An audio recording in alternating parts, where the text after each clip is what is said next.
Going in light, coming out heavy. So, what makes a good hunter a good hunter? And It's all decision making. Decision making that can result in life or death.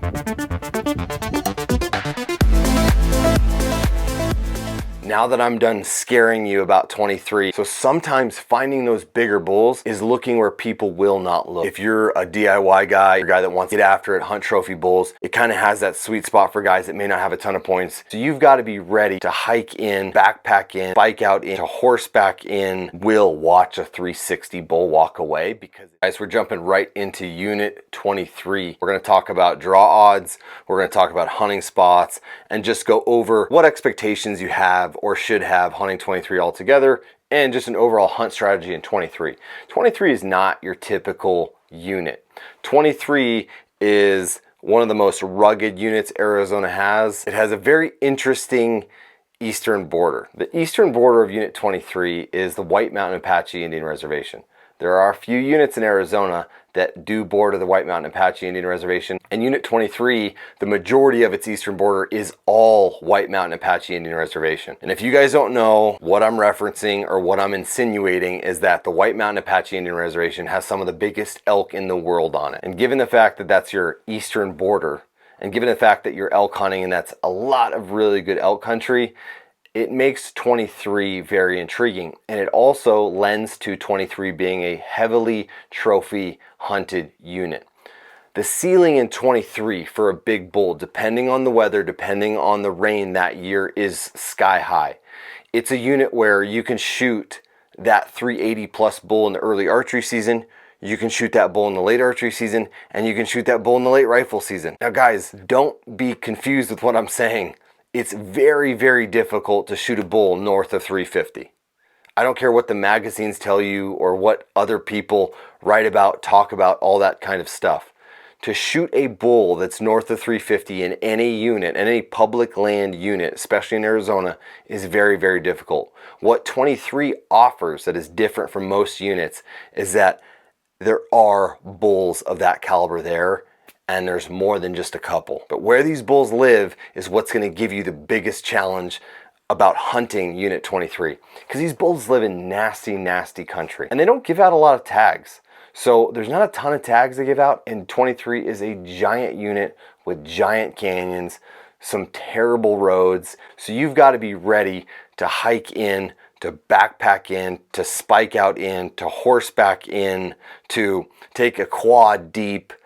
All of those things, guys. I'm not saying you have to have that, but what I'm saying is that if you really want to get after 23, and we're talking hunt strategy right now, if you really want to do it the right way, you're going to have to layer in your options. For example, if you go into some nasty wilderness area and you shoot a bull somewhere way back in there, you need a plan to get that bull out, because in Arizona, that bull will not last very long. If it's a late rifle bull, you can hang it up and you can let it hang out for a little bit, and it may last a couple weeks hanging because it's so cold. But if you shoot one in an early archery season or even a late archery season on some warm years, we had some warm years, we had a warm season this year, you can lose that bull really, really quickly. So you want to have a good option to pack out a bull, have some resources available for you, do a little research on what it takes, what the travel restrictions are, what the cross-country travel restrictions are, because you can't just rip a quad anywhere around here. There's big wilderness areas, and there's also just giant canyons that you're going to beat the heck out of a full-size truck, and you're not going to be able to get back out, and then you're going to have somebody come and rescue you. Now that I'm done scaring you about 23 and how hard it is to hunt physically and on your vehicles and how to find a big bull, I really want to encourage you, if you guys are in that top bonus point type of a category, like early archery 23 or even late rifle 23, because both of those, as residents and non-residents, as you'll see later on in this video with draw odds, those require a lot of bonus points, that upper tier of bonus points, due to the trophy quality and just the tag numbers. they don't give out a ton of tags in 23. And one of the cool offerings that 23 has is that late archery hunt where they do give out a few tags, and it's not impossible to draw. You don't need that many bonus points as a resident or a non-resident, but it's an extremely difficult hunt, and you got to be ready to have some tag soup. If you're looking for that giant bull, looking to shoot a giant bull, you got to really work hard for it, and that opportunity within bow range just may never happen due to the country that you're hunting. And you can see in some of these canyons that I'm highlighting, it's real steep, it's rugged stuff, and the difference is there's no water at the bottom of every one of these canyons. You can't stop and rest and have a drink and pump some fresh water. Like, a lot of this stuff is dry. A lot of the canyons do have some pockets of water, and that's something that you do want to find because bulls will be there. A lot of these bulls don't like watering in obvious big places where there's a lot of foot traffic, there's a lot of traffic. They like to find these canyons, especially when it drifts out into that later season, November and December. They like to find these canyons where they can kind of be solitary or have a buddy or two with them that are in that mature bull level, and then just have that spot where they don't have to move very far for water, they don't have to move very far for feed, and then they don't have to move very far to bed down and have a place to rest for cover. So keep that in mind when you're looking for bulls. And the hardest thing about trying to find that giant bull, especially in 23, is you have to look at a lot of them, and you're not always going to find one. It's not one of those units where you're literally just glassing bull after bull after bull. You got to get into the pockets where the bulls are and the cows are, and then you start hunting. And not every group of cows is going to have a giant bull with them, and not every group of bulls is going to have a giant bull with them. You're going to go through that same process like you would in a lot of units where you're like, oh, there's some rags over there. There's, a couple 5x5s and some small 6x6s. You're going to have that same process of taking away and taking inventory. The places that are obvious, the places that you may read about online or hear about, those may not be the best places to look for that big bull. Given the fact that the White Mountain Apache Indian Reservation is on the eastern border, though there are some big bulls that come across and live in both units. There's some bulls that live in 23 half the year and live in the reservation the other half of the year. There's some bulls that travel back and forth, and there's also genetics that travel back and forth. So really pay attention, guys, of how you're hunting. And on the other border, everybody pays attention to the White Mountain Apache Indian Reservation side, and not too many people pay attention to the other side of Unit 23 that borders 22. That's a little pro tip. Don't always assume that the biggest bulls are going to be where the biggest bulls kind of are advertised to be in the White Mountain Apache Indian Reservation. Because, guys, if you think that they're all going to be right there, the average guy, the guy that just draws the tag, gets lucky, that's where they're going to look too. So sometimes finding those bigger bulls is looking where people will not look. And trust me, there is a lot of country in Unit 23 that people will not look. And you're going to look in that country and you're not going to find anything. You're not going to see anything. And then one day you're going to pick the right canyon, and it's going to have the right combination of necessities that these bulls will live in, food, water, cover, and boom, there you're going to have a bull or a couple bulls or a little herd of cows and bulls that are living together, especially in the early archery season or that late archery season, that nobody else is going to see and nobody else is going to hunt. So that's really your goal. If you're a DIY guy, if you're a guy that wants to get after it, hunt trophy bulls, you really want to explore some of that deeper spread out country, and you're not going to see big numbers. I really want to stress that. It's not a big numbers game, especially when you're talking about big bulls. The majority of the elk live in the northern half of 23 north, which they divide it during that early archery season. So there's a higher elk density in that upper half of Unit 23, but that still doesn't mean you're going to be shooing away 350 bulls at any given day.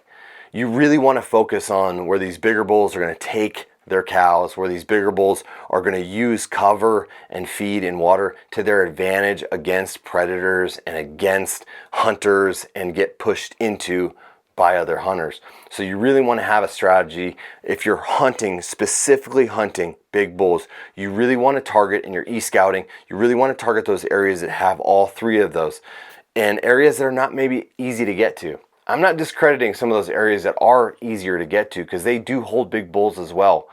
But more often than not, when they do have a big bull, there's 20 other people that know about it, and you're going to have a lot of competition, and you just don't know what you're up against. So if hunting that big trophy 350 bull is your goal, whether you're a DIY guy or whether you're got a group of buddies or you're hiring guides, you really want to expect not only a difficult hunt, you're not going to see a ton of elk if you're hunting for the biggest bulls, and you're really going to have to get into some different type of country to not only target bulls, but also to avoid any hunting pressure, because even though there's not that many tags, there's still quite a bit of hunting pressure in 23, just given the fact that it's a high trophy quality type area. It goes without saying in Arizona, if you do draw one of those tags, like a late rifle 23 tag or an early archery 23 tag, that there's going to be a lot of people with the tag holders, whether they're guides, whether they're buddies, whether they're random people that they just picked up off the street on the way down coming through Payson. There's going to be a lot of people out in the woods looking specifically for that bigger bull. So Unit 23 late archery to me is a fantastic opportunity for the guys that don't have a ton of bonus points. I'm kind of in that category. I have a few bonus points, but I don't have a ton. I'm obviously a resident. So 23 late archery hunt is definitely on my radar for a guy that I am pretty physical. I'm not afraid to get into some canyons. I do like to bow hunt, and I have an appropriate understanding of 23 that I can kind of target areas that have bigger bulls. Me personally, I'm not a hardcore trophy hunter. I'm not like gonna turn down a 330 bull at 25 yards with my bow, even though I've killed bigger bulls than that personally. I'm just not that into letting something walk if it gives me a good opportunity with a bow. And some of you guys have way more discipline or have different goals than I do, and I totally respect that. I have buddies that I hunt with that will watch a 360 bull walk away because it's not what they want, it's not what they're looking for. I'm just not in that category. So a Unit 23 late archery hunt is potentially going to give me an opportunity on a bull that fits that 330 type that I can get an opportunity on. And in the back of my head, I know that there are 350 plus bulls there and bigger, depending on the rain and the snow and the precipitation that year, that obviously feed that need to shoot the biggest animal possible. Don't get me wrong, I would love to shoot a 380, 390, 400 inch bull, but given the fact that it's a late archery hunt and then maybe some of my timing issues, maybe I don't have the full 2 weeks to hunt, I'm probably not going to let that 330 bull walk away. So that's just my insight, because I'm letting you guys know, hey, that late archery 23 hunt is on my radar. I love that hunt. I think it's a fantastic opportunity to just get in the game and draw a tag without waiting 20 years to try to do so in a unit that you actually have an opportunity to shoot something very, very special. In 23, you have an opportunity to shoot an elk that you can't find in other states, like full states. Very, very difficult to find public land giant bulls in Colorado, in Wyoming, in Utah, in Nevada. They're there, but they're not there without 20 points. They're not there without 25 bonus points. In Unit 23, you can have a chance to play the game with these giant bulls on public land with a very limited barrier to entry with that 5 to 10 bonus points type scenario. So I want to fill you guys in there. I want you to know what I'm thinking and just what I've seen. Because I've seen years in 23 where, I mean, this last year was pretty tough. I mean, it was pretty dry as far as feed goes. Elk still had water in various pockets, but we didn't see a ton of giant bulls. I mean, we saw a couple handful of bulls that were like in that 350 to 370 type range, but not very many. And in other years, those same bulls, we might see more 340 to 350 class bulls, and then that next tier where you're like 380 plus type bulls. So it just kind of depends on the growth that year, and just depends on where elk are moving and where they choose to be, and also if you find them or not. I mean, that's really what it comes down to. So if I've got an early archery elk tag, I'm focusing, and I drew a 23 north, I'm focusing on the areas that have those big meadows that open up, areas that you can glass and really target the bigger bulls. I'm hunting water for sure in 23. Hunting 23 over water is an excellent way to shoot a big bull, especially during the early archery hunt, because you can choose your bull. It's unlike going and chasing bulls and calling after them. You can turn down a bull at water that's a 310 bull and let him walk and not totally ruin your whole day by chasing him down, trying to stalk him down.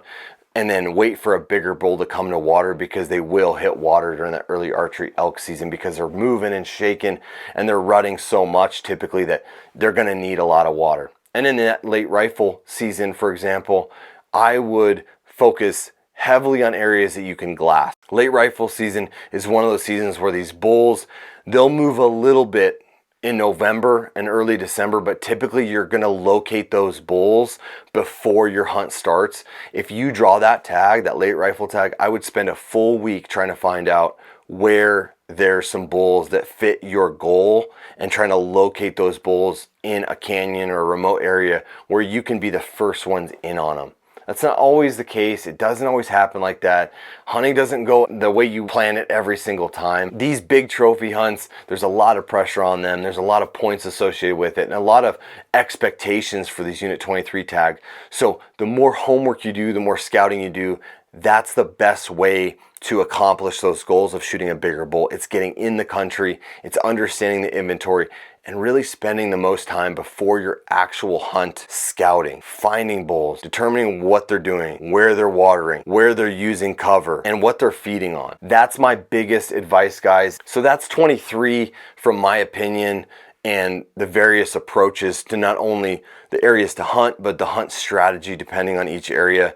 Unit 23 has a lot of areas that you can glass, a lot of areas that you can sit water, and a lot of areas that you can kind of do a little bit of everything, especially if you're late archery elk hunting or early archery elk hunting. You can sit water and you can spot and stalk and you can run around and you can call bulls. In that late archery season, you can spot and stalk and sit water. But for that late rifle season, I would highly advise those of you that draw that tag to really use your glass on that hunt. Water can be effective if you have some mobility issues, but for the most part, those bulls will not come into water in the open during the day. It can happen, but it's not something that I would put my tag on. So I would really focus on getting in high points, finding these bulls, finding where they live, getting in some canyons, whatever you're capable of doing fitness-wise and also time-wise and budget-wise, I would invest into that hunt as a 23 elk hunter. And then as far as draw odds go, I mean, we know, guys, that it's going to take a ton of points to draw that early archery tag. It's going to take a ton of points to draw that early or that late rifle tag as well. And then the late archery tag, it kind of has that sweet spot for guys that may not have a ton of points and have a lot of fitness and aren't afraid of going home without an elk. Because the success rates aren't crazy high in those late archery hunts, but you can get it done. And to me, it's all about playing the game and what your goals are for harvesting a bull, whether it's a 300-inch bull or a 330 or 350. It's really determining what your goals are and trying to fit your goals into what Arizona has for you as an elk hunter. I hope that helped. I hope the draw odds help you guys understand kind of where you're at as far as drawing a 23 tag. And I hope if you do have some points and you are fit or a DIY hunter or you're a hunter that wants to shoot a giant bull and has the budget for a guide, I hope you reach your goals. I hope everything turns out the way you want it to. And I hope you draw a 23 tag, and I hope you get after it, and I hope you get in there and shoot the bull of a lifetime. I wish you the best of luck. I hope you draw the tag. I hope you shoot the bull of a lifetime that you're looking for. And most of all, I hope you have fun. All right, guys, I'll talk to you later.